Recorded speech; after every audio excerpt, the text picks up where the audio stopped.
biro ang kwento sa likod ng korona ng bagong Miss Universe Philippines. Minsan daw siyang nabiktima ng bullying na nagpatibay sa kanya para patunaying deserve niyang maging panlaban ng Pilipinas sa Miss Universe. Ang kwentong panalo ni Chelsea Manalo, panoorin sa report na to.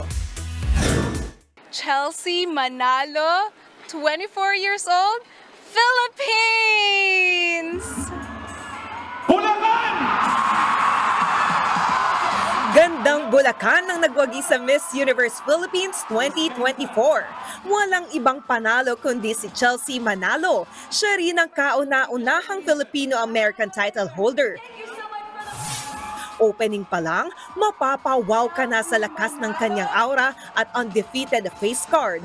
Chika ni Chelsea, naging inspirasyon niya ang kanyang childhood sa pageant. When I was performing on that stage, I was looking at my younger self, you know, this is a dream for me and I'm just going to perform my best. Pero sa kabila nito, naikwento ng Bulakenyang si Chelsea na minsan na siyang nabully. We all go through that phase. You know, I didn't have that standard of beauty when it comes to beauty pageants. You know, I didn't have that color, that hair. But I told myself, and my parents have always told me to believe in yourself. You know? Pero mas lalo nitong pinatatag si Chelsea at lalong nagka-confident. Kaya naman super proud ng kanyang parents.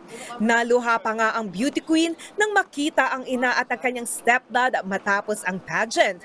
Ang kanya namang Mommy Montesa naiyak sa tuwa. Dapat po yung pangarap ng anak ko. Sabi ko nga, nung bata po siya, maliit pa lang, nabubuli din po siya. Then ako yung nag-i-encourage sa kanya na anak, maganda ka. Para kay Chelsea, follow your dreams lang at balansehin ang life. Speaking of pagbabalanse, akalain mong may ibubuka talaga dyan ang ating Bulacan na Barbie. Na-balance lang naman niya ang kanyang corona kahit hindi maayos ang pagkakaputong nito sa kanyang ulo. Iconic ang crowning moment na yan dahil nag-trending yan. Tinawag pa siya ng ilan na Queen of Balancing. Pati nga si Miss Universe Philippines 2023 Michelle D napareact din dito. Pero inayos din naman ang pagkakasuot sa corona at saktong-sakto sa bagong Miss Universe Philippines. Bukod naman sa winning moments, napansin din ng fans ang hosting ni Alden Richards na tila pagalit daw. Bacoor! Northern California! Baguio! Pati nga si 2014 Miss Universe Philippines MJ Lastimosa napareact.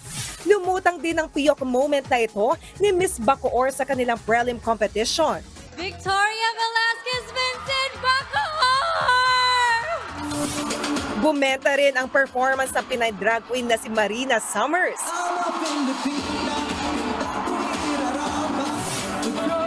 At ni Thai superstar Win Metawin. And speaking of Metawin, mapapanood na natin siya dito sa TV5 simula Lunes bago ang Frontline Tonight.